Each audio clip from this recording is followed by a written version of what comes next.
তাদের সম্পত্তি দান করেছে সেই সময়। উট দান করতো, জানেন, খেজুর গাছ দান করতো, সব আল্লাহর জন্য যা। তাই সেখানে তাদেরকে সম্মান জানিয়ে, তাদেরকে প্রশংসা করে বলা হয় কি জানেন, হাব্বিস আল আসাল উন সাব্বিলাল তামারা, অর্থাৎ তোমার যা আছে সেটা রেখে বাকি তুমি সমাজকে দাও। এটা ইসলামের শিক্ষা। আজকে সেই জায়গায় দাঁড়িয়ে কোনো কারণ নাই, অকারণে ভারতবর্ষ জুড়ে এক আইন পরিবর্তন করে, আইন বাতিল করে ভারতবর্ষের আজকে সরকার অকারণে সমাজে টেনশন তৈরি করতে চাইছে। তাই আমরা এগুলোর বিরোধিতা করছি। আমরা ওয়াকফ আইনের বিরোধিতা করছি, এখানে নয়, পার্লামেন্টের মধ্যে করেছি, পার্লামেন্টের বাইরে কোর্টে করেছি। এবং আমি একটা কথা বলতে চাই আপনাদের, ভারতবর্ষের 3টে কৃষি আইন এনেছিল কেন্দ্রের সরকার, কৃষক বিরোধী 3টে কৃষি আইন এনেছিল।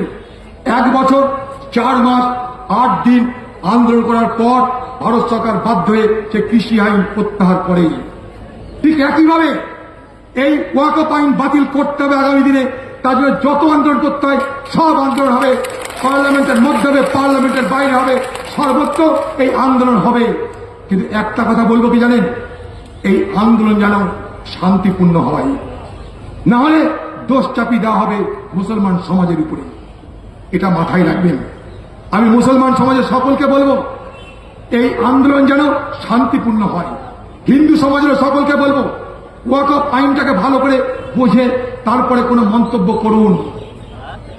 বলা হয় ভারতবর্ষে ওয়াকফ সম্পত্তি নাকি সব মুসলমানদের হাতে চলে গেছে প্রচুর পরিমাণ, সব থেকে বেশি সম্পত্তি রেলে, তারপরে সামরিক বাহিনীর, তারপরে নাকি মুসলমানদের। ভুল কথা। ভারতবর্ষে শুধুমাত্র দক্ষিণ ভারতের 3টে রাজ্য, তেলেঙ্গানা, অন্ধ্রপ্রদেশ, কেরল, তাদের হাতে ভারতবর্ষে দেবত্ব সম্পত্তি রয়েছে 10.5 লাখ একর। আর সারা ভারতবর্ষ মিলিয়ে ওয়াকফের হাতে সম্পত্তির পরিমাণ 6 লাখ একর। বলুন, এইভাবে মিথ্যা কথা, বিভ্রান্তি কেন করা হচ্ছে দেশ জুড়ে? তার একটা কারণ, সমাজকে বিভাজিত করো ভোটের অঙ্কে। সেই ভোটের অঙ্কে আমরা না দিল্লিতে না রাজ্যে আমরা কাউকে সফলতা দেব না। আজকের এই সভাতে এটাই আমাদের সিদ্ধান্ত হোক। তাই আগামী দিনে ওয়াকফ আইন বাতিলের জন্য আমরা যত রকমের আন্দোলন করব এবং এই সংবিধান বিরোধী আইনকে আমরা কিছুতেই ভারতবর্ষে চালু হতে দেব না। আইনের লড়াইয়ের জন্য ভারতবর্ষের পার্লামেন্ট এই আইনগুলোকে রুখে দেওয়ার ব্যবস্থা করেছে।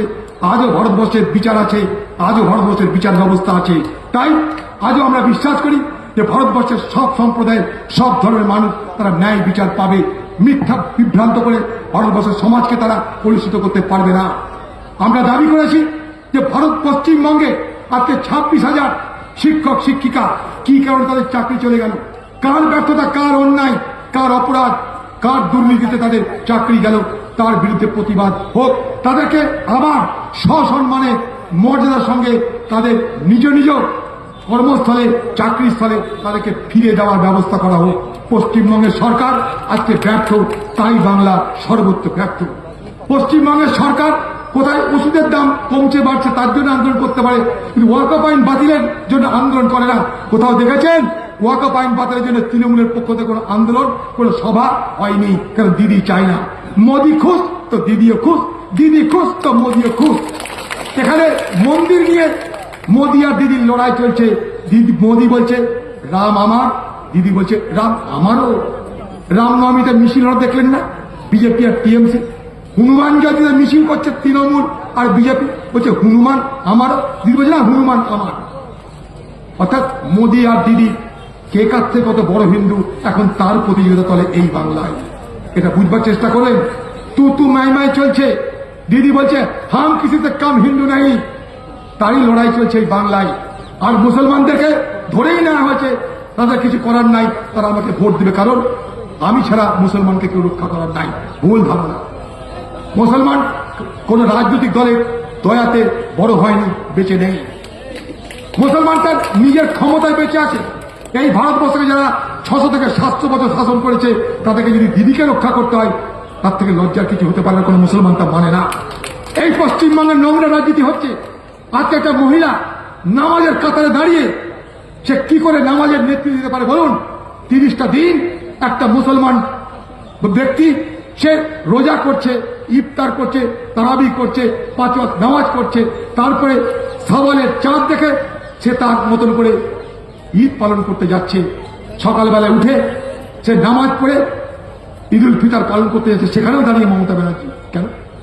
নামাজের কাতারে কি করে দাঁড়ায় একটা রাজ্যের মুখ্যমন্ত্রী? বলুন, একটা রাজ্যের মুখ্যমন্ত্রী সে জগন্নাথ দেবের মন্দিরে গিয়ে সেখানে যে কি করে প্রাণ দেয়? এগুলো ছ্যাবলামি হচ্ছে। ভারতবর্ষের হিন্দু সমাজ, ভারতবর্ষের মুসলমান সমাজ সকলের ধর্ম নিয়ে ছ্যাবলামি করছে এই বাংলার মুখ্যমন্ত্রী মমতা ব্যানার্জি। আজকে জগন্নাথ বললেই জগন্নাথে দিয়ে যাবে। এখন যদি কেউ বলে কালীঘাটের মমতা আমি বহরমপুরে শ্মশানঘাটে নিয়ে এসেছি, কেউ বিশ্বাস করবে? পশ্চিমবঙ্গের মমতা ব্যানার্জি শ্মশানঘাটে না কালীঘাটে সবাই আমরা জানি, তাই আমরা জানি কে কোথায় থাকে। তাই জগন্নাথকে এখানে এসে আপনি জগন্নাথের প্রতিষ্ঠা হতে পারবেন না। ঠিক একইভাবে নামাজের কাতারে দাঁড়িয়ে আপনি মুসলমান সমাজকে নেতৃত্ব দিতে পারেন না।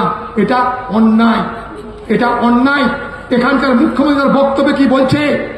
বক্তব্যে সে বলছে এই পশ্চিমবঙ্গের মানুষ রামায়ণ শেষ হয়ে যাবে, মহাভারত শেষ হয়ে যাবে, বাইবেল শেষ হয়ে যাবে, কোরআনও শেষ হয়ে যাবে, আমার মমতা ব্যানার্জির কাহিনী শেষ হবে না। কোন মুসলমান বিশ্বাস করে? কোন হিন্দু বিশ্বাস করেন? আজকে এই ধরনের সংকীর্ণতার শিকার হচ্ছে বাংলার মানুষ। তাই আমাদের এই প্রতিবাদ। আপনারা আমাদেরকে সমর্থন করেছেন, হাজারে হাজারে মানুষ আজকে এই আন্দোলনের সামিল হয়েছে। আমরা প্রশাসনকে ধন্যবাদ জানাবো, প্রশাসন আমাদের সহযোগিতা করেছে। পাশাপাশি প্রশাসনকে আমরা কথা দিয়েছিলাম কোন রকম অশান্তি আমাদের এই সভা থেকে হবে না, সে কথাও আমরা রেখেছি। নিশ্চয়ই প্রশাসন সেটা স্বীকার করবে। এইভাবেই আমরা মুর্শিদাবাদে নয়, সর্বত্র যেখানে প্রয়োজন শান্তিপূর্ণ আন্দোলন করে মানুষের কথা বলবো, মানুষের কথা মানুষকে জানাবো এবং আমরা মানুষের দাবি নিয়ে লাগাতার নিরন্তর আমাদের